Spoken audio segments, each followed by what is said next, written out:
Before we start, I'd like to address some comments I've been getting on some of these videos. Some people have been hearing things that happen in the game before they actually happen. I'd like to provide an explanation on that. You see, the way my system is set up, I have an Elgato Game Capture HD and a Blue Yeti microphone.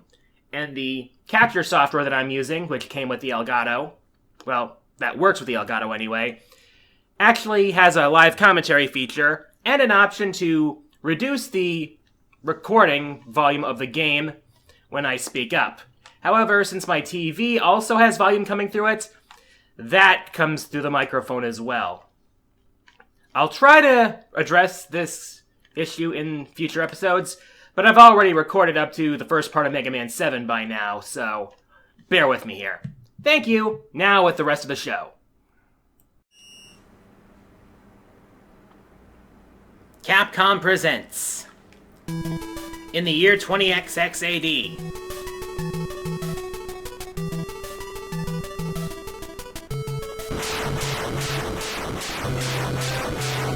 A vicious army of robots is bent on destroying the world. And behind this destruction is...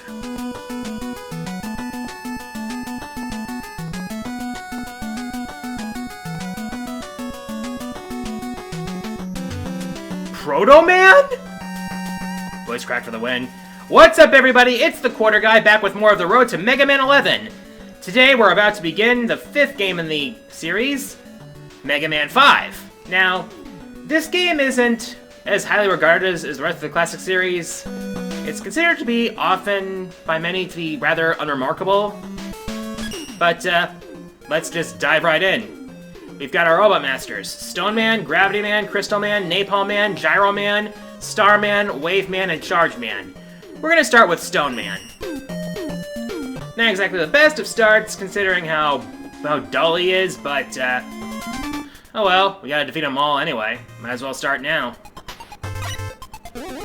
Now, these Metals split into 3 mini-Metals when blasted, so... Eventually, the Metals will, those mini-Metals will just self-destruct, so... We could leave them alone, but it's more efficient to just blast them. And now we have these, enemies that are reminiscent of Batautons, and one drops an extra life! I'm getting shades of my playthrough on Mega Man 4 here. Now, if you take a look at the bottom right corner of the screen, you'll notice a couple blocks look off. That's why. Now, you see that letter over there? It's one of 8, and together they spell out Mega Man 5. If you collect them all, you'll be able to use Mega Man's new bird partner, Beat, which was introduced in this game. In Mega Man 5 and 6 and a few of the Game Boy games, well, the 2 Game Boy games it did appear in, its purpose was to be a bit of a sentry. It would attack any enemy nearby that it could damage. You'll see how useful it is later on. Blap up. Blast him. Alright. Let's just blast these things and keep moving.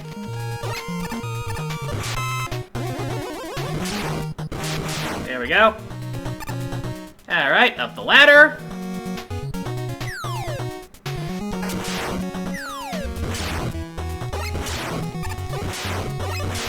Alrighty.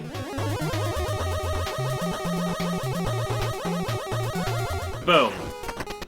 Alright, oh yeah, that's right, there's these rats. And I think their hitbox is too small for a standard... Yep. They'll just slip right under it. It takes a charge shot to do damage to them with the Buster. Ah. Slow down. Health power up. And another block that can be destroyed. Which leads to something else that was introduced in this game. You see, we have E-Tanks, but this game introduced the M-Tanks. Some say the M stands for mystery, some say it stands for mega. I think mega is more appropriate because when you use it, it refills not only your health, but all of your weapons as well. Because of this, you can only carry one of them at a time. And if you approach an area where an M-tank is located, but you have an M-tank already, the M-tank in question will just not show up.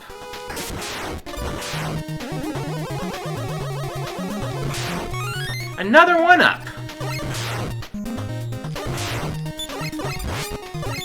I am getting lucky with one-ups right now. Alright. Up we go! And a one-up hiding behind invisible blocks. Well, one thing I don't like in this game is how they changed the way the rush coil works. Normally it's just a standard springboard platform, but now the spring is on his underside and he bounces up with you on him. Feels kind of a bit more awkward to use. Not that I haven't gotten used to it from previous playthroughs of this game, but it still feels kind of weird. Alright, let's... Ah, missed it. I want that E-tank. I will need it for later, most likely. There we go. Bam.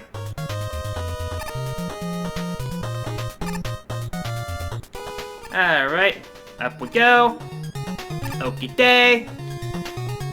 Hello, Eddie. Now, okay. Hey, look! Eddie still won't disappear unless you grab the item. Wait a sec. Oh, I get it. Oh, wait, no. You can still do the thing!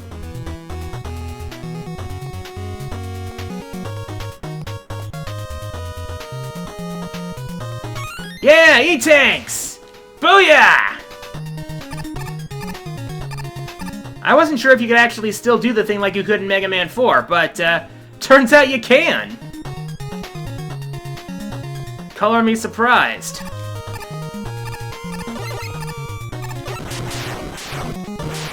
And another one-up! And another one-up!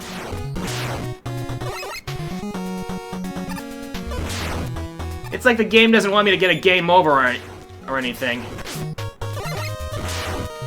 Actually, you know what? Oh my god. I've got 8 extra lives already. Time to fight Stone Man. Now the first thing he'll do is set out his Power Stone and then jump really high, so that he crumbles on the ground.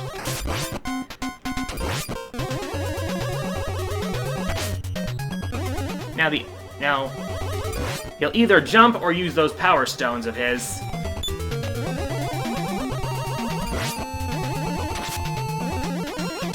Now when he jumps up super high, he'll crumble on the ground. And while he's crumbled, he'll be invincible. You can only destroy him when he's assembled. Now with that, Stone Man's defeated. Dull stage, dull Robot Master, and an awkward weapon that we'll get from him. The Power Stone. Haha, make your jokes when you new Power Stone game, Dreamcast, Party Time, Power Change, Falcon, Rouge, blah blah blah. Well, that's one Robot Master down. Up next, we're gonna take on Charge Man. Thomas's angry little brother. Here we go. And it's pretty obvious what the motif of this stage is gonna be, I mean. We're in a train station hangar right now. And Charge Man looks like a train. Yeah, trains are the theme here. So, up we go. E1301. We even have metals on trains. And this was before Astuff was a thing. Another extra life?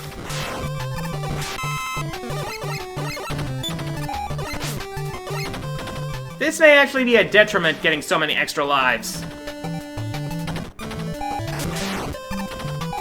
Particularly in the fortress stages. Remember, weapon energy doesn't refill between fortress stages. Now we have a new kind of enemy here. Those chickens that shoot out that dispense walking robot eggs. Of course, the face is the weak point, it always is. Oh man, more extra lives! Now one thing I don't understand, the life counter has 2 digits, but you can never get more than 9 extra lives.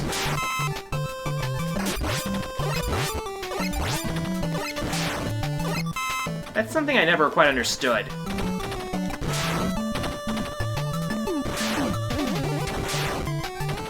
Alright, come down here. Boom. Oh, ow. Alright.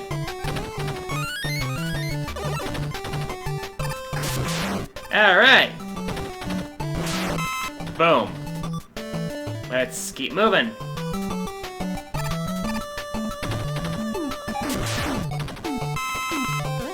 Alrighty.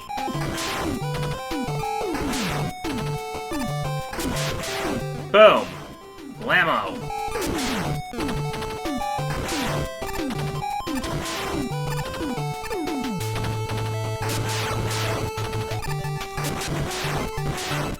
Down we go. Now, we have another kind of big enemy here.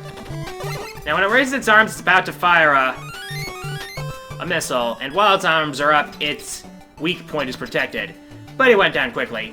Now we got the Power Stone equipped, and take on Charge Man.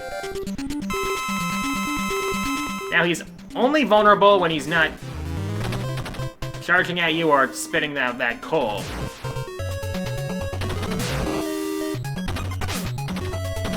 Now, the coal can be kind of unpredictable.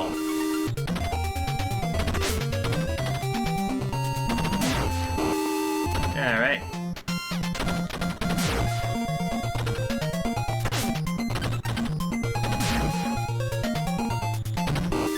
Alright.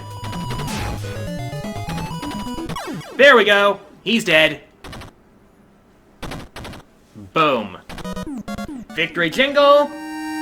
Obtain the power. And we'll be off. Now we obtain the Charge Kick.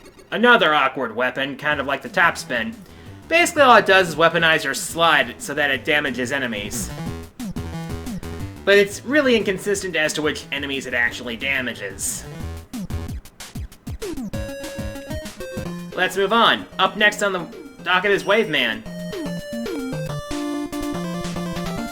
Complete with Trident Harpoon and Trident Helmet. Now, this is a water-themed robot master who doesn't have a stage with water physics. Ow. But it does have water-based obstacles. Alrighty. Watch it. Just watch the timing. Here we go.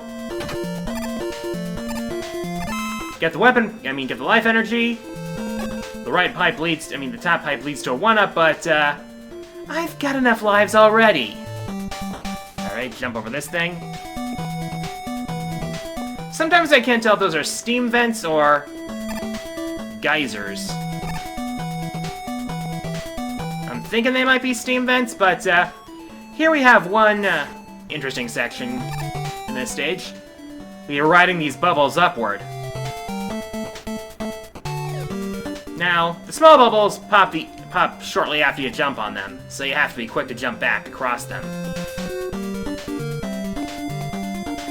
Now we're almost to the top of this section, and I don't want to hit my head on the death spikes. There we go! Knowing the pattern, it's simple. But now we're about to get to the other interesting section of this stage. The Wave Runner section. Now, you can only shoot normal shots and jump while you're on this Wave Rider.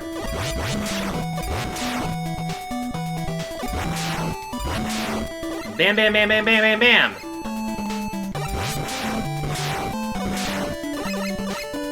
Ow.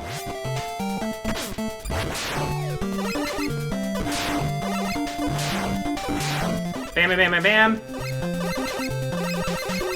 Alright, mini-boss time. We have, like... We got robot pylons in this area. We got the we got the hovercraft Joes, and we have those robo-dolphins. Jotaro does not approve.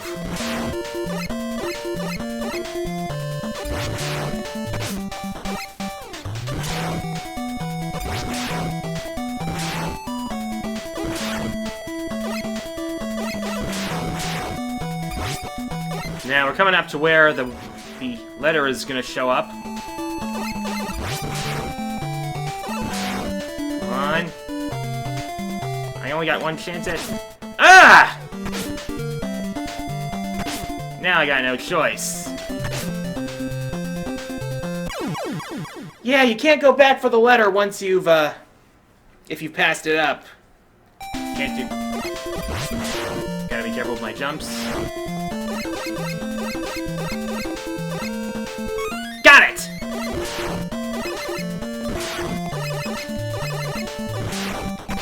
Ah. Now we're coming up to the boss gate, which means Waveman is up ahead.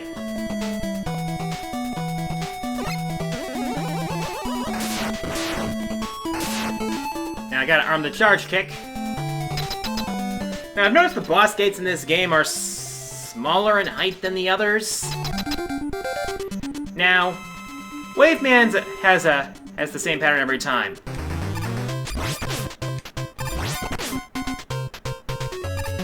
It'll have that geyser happen. Ow. Ah!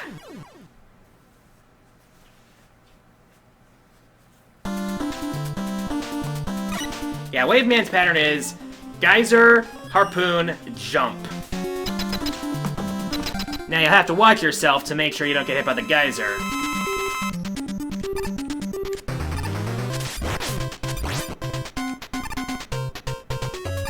Now the geyser could happen anywhere. Now and you also have to time your charge kick pretty carefully so that you don't get lambasted.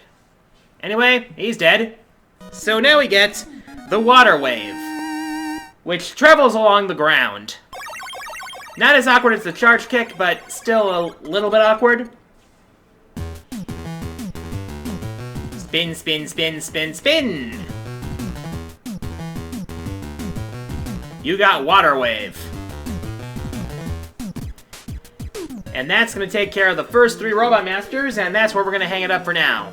Next time, we'll take on the next group of 3, which, according to the weakness order, is Starman, Gravity Man, and Gyro Man. Until then, with the rest of the road to Mega Man 11, this is the Quarter Guy, signing out.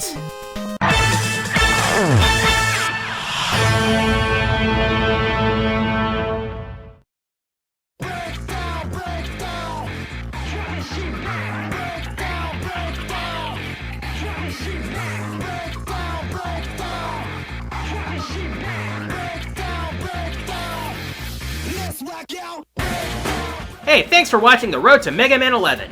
You can always donate to my Extra Life campaign and support the Children's Hospital of Wisconsin by clicking the link below. If my campaign reaches $250 by the time Mega Man 10 finishes up, I'll add Mega Man and Bass to the Let's Play as well. Thanks for watching, and until next time, this is the Quarter Guy, signing out.